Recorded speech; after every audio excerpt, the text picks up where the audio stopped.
What's up everybody, it's La Muerte Blanca and we're back with another explained video where we speedrun the retelling of complicated game stories with plenty of jokes along the way. This time we're discussing Mass Effect 2 or Ocean's 11 in space. If you're one of those that can't spare the 25 hours needed to play it, don't worry, I got you.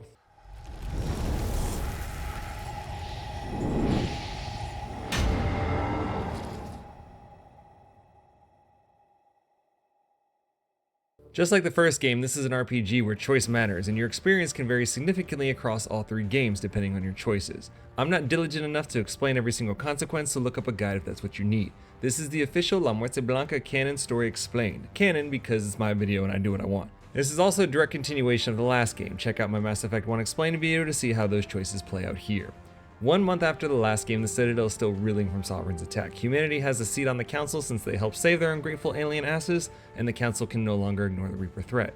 But they decide to anyway because they're stupid and ignorant, and have Shepard hunting Geth while blaming everything on Saren. We should have let those assholes die. While on this pointless mission, shit, the Normandy's taking heavy fire from an unknown enemy. Everything's blowing up, people are dying, it's fucking chaos. But BioWare still manages to sneak an Ash out of our girlfriend Ashley. Hey! Shepard orders everyone to the escape pods while he goes after the pilot. His dumbass is trying to go down with the ship. Shepard forces his handicapped ass into an escape pod. Boom, boom, boom! The Normandy explodes and Shepard's lost floating through space like he's Master Chief. Well, Protag died in the first 5 minutes. I guess that's it. If you enjoy these videos, be sure to like, subscribe. Hold up. We can rebuild him. We have the technology. Literally taking a page from the $6 Million Man, Shepard's brought back to life, but wakes up while the facility is under attack. After literally being brought back to life, he's now fighting for it again and runs into Jacob, a Cerberus security officer. Despite the facility being destroyed around them, they stop to talk, and Shepard learns he's been out for 2 years. Damn, 2 years? They get to an evac, run into Miranda, this baddie with a fatty. She's the one leading Project Shepard Zombie and takes him to see Cerberus' leader, or Martin Sheen if all he did was smoke and stare at the sun. For context, Cerberus is a group committed to the advancement and preservation of humanity. However, many don't approve of the morally questionable things Cerberus does to push its agenda forward. Even though Martin Sheen looks like President Scrooge, he's the Elusive Man, and he has spent an ungodly amount of money and resources in order to bring Shepard back to life. The Elusive Man understands the Reaper threat, knows human colonies have been disappearing since Shepard's death, and their best chance of stopping the Reapers lies with Shepard. The Elusive Man sent Shepard to the last colony that was attacked, where he finds Tali? The Quarians are looking for one of their people, this delirious male Roomba who shows them security footage of the Collectors, a mysterious species from deep space that looks a lot like those aliens from Independence Day. They're abducting humans and using seeker swarms, or these machine bee things, to find and freeze their prey. But are they working with the Reapers? Why human colonies? There are still too many questions. So Shepard lets Tali take her fellow Quarian while they bring the data back to the Elusive Man. The Elusive Man is convinced the Reapers are involved somehow and continues to monitor Collector activity. In the meantime, he wants Shepard to recruit a team that can help him effectively combat the Reapers, starting with Mordin Solus, a scientist that could counter the Seeker Swarms. As a show of good faith, the Elusive Man recruits Shepard's suicidal pilot Joker. He's handicapped and tells jokes. Basically, this franchise is Jimmy. The Elusive Man even built and upgraded Normandy for our boy Shepard and hit up Jensen Huang to give it its own enhanced defense intelligence AI, or EDI for short. Shepard, Jacob, and Miranda head off to start the crew assembly montage just like Clooney and Pitt did, and don't worry, BioWare made sure to hit every trope they could.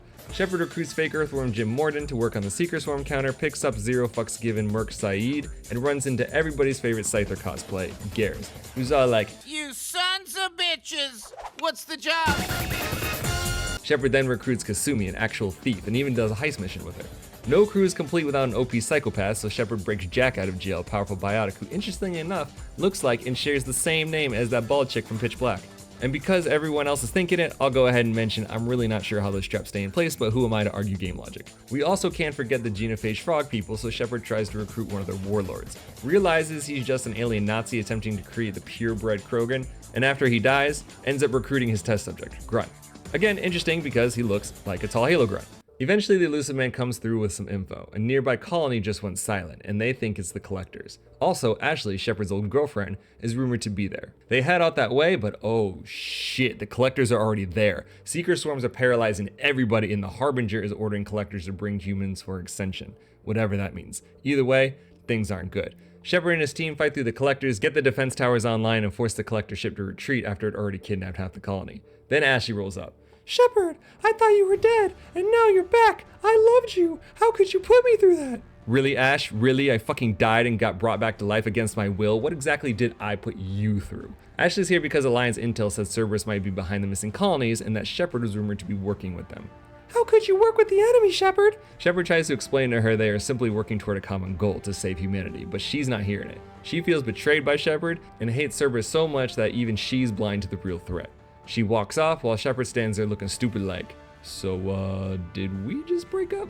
He later debriefs with the Illusive Man, who's looking into the Omega-4 relay, the relay that connects to the Collector homeworld. They will need to take the fight to them, but not until Shepard finishes assembling his squad. He continues to recruit the rest of Shepard's 12, including Thane, the assassin lizard pufferfish dude, Samara aka Sexy Squidward, or the eye candy Asari Simps were missing since Matriarch Venezia died, and everyone's favorite humanoid vacuum Tali. And because we're not pressed for time or anything, you know, because complete annihilation of the entire universe isn't imminent, Shepard makes sure to help all of his people deal with their petty bullshit so they can focus on their impending death when they fight the Collectors. Yes, this does matter because crew loyalty will determine their fate in the final battle, and their fates can play a role in the third game. Oddly enough, most of these loyalty missions require Shepard fixing some kind of family baggage because humans aren't the only species that can't get their shit together. Miranda stole her sister from her messed up father and has to protect the foster family. Jacob finds out his long lost pops was playing Lord of the Flies for 10 years. Thane has to stop his kid from becoming an assassin like him. Samara has to kill her own daughter before she kills everyone else. Jack wants to blow up the lab where she grew up and was tested on. Tali has to prove her father's innocence to the Council of Roombas before they banish her as a traitor. And Grunt earns a Krogan rite of passage despite being a test tube Krogan. Good thing the homie Rex is leading the clan and accepts Grunt's initiation. One loyalty mission does play a slightly larger role in the third game, as Mordin attempts to track down his old assistant. Mordin was part of the team that developed the Krogan genophage, the thing that significantly lowered Krogan reproduction rates. Now Mordin's assistant is performing morally questionable experiments in order to cure it. He feels guilty for stagnating an entire species. To stop the assistant's research, Mordin's ready to cap his ass until Shepard stops him and then they let him go. However, before leaving, Shepard convinces Mordin to preserve the data. If you run through some of the DLC, Shepard also helps Liara kill Fat Uka Uka and she becomes the Shadow Broker, or the most influential information dealer in the galaxy. Shepard also annihilates an entire Batarian colony in order to stop a separate Reaper invasion, so worth it? Like in the first game, while Shepard is doing everything besides actually saving the galaxy, he can take even more time to get to know his crew, including a romance with the lucky suitor. Normally, we'd stay loyal to Ashley, but she made it clear that that ship has sailed. And of course, BioWare is happy to satisfy any number of weird fetishes their player base might have, such as Smurf play, vacuum fantasies, or even Bald Bunny Rotten. However, if you were paying attention to my last video, you might know I prefer human woman. Another fun fact about me, I have a massive sweet tooth, and Miranda has more cake than Betty Crocker, so we went with her. Eventually, the Illusive Man hits Shepard up about a collector ship they found in a nearby system. They need the data from that ship in order to find a way to the collector homeworld. Once on the ship, they learn, holy shit, the Protheans aren't actually extinct? They're collectors? And they're working for the Reapers? EDI clarifies this isn't voluntary, however, and the Reapers altered Prothean genetic code over the years to suit them to their needs. Now they're nothing but indoctrinated slaves. There are fates worse than death. Deeper in, they find a console, try to data mine it, and get hacked themselves. It's a trap! Shepard has to shoot his way out of the ship while EDI fights off collector hackers, and after barely escaping with their lives, EDI manages to secure the data on how to use the Omega-4 relay and the location of the collector homeworld. The collectors use a special identity friend or foe system to get through the relay, and Shepard needs one of these IFFs to safely pass through. Luckily, the Illusive Man has a lead on one. They head for a derelict Reaper ship that's, you guessed it, not so derelict because it's riddled with cybernetic Reaper zombies. Time to nut up or shut up. Shepard's team fights the Horde and Mass Effect's version of the Flood, and eventually find Geth shooting Reapers? I thought they were on the same side. After destroying the ship's core, the Geth homie is knocked out, and Shepard has the brilliant idea of taking it with them as they once again barely escape with their lives because nothing ever goes as planned in this game. Back on the Normandy, Miranda wants to send the Geth to Cerberus for research data, Jacob wants to destroy it, it's clearly not safe. Shepard wants to talk to it. I've killed a bunch of these things, but I've never got a chance to talk to one. I'm sorry, what? Shepard reactivates the Geth as we're reminded they share a collective consciousness. This thing is basically Cyber Ermac. It claims the Geth Shepard fought were heretics and support the Reapers, two groups that these other Geth oppose as they want to build their own future. This Geth wants to help Shepard because, as the saying goes, the enemy of my enemy is my friend. In the most roundabout way possible, they name it Legion, and Shepard finally finishes recruiting his crew. Regarding the IFF they secured, EDI figured out how to use it, but is recommending further analysis.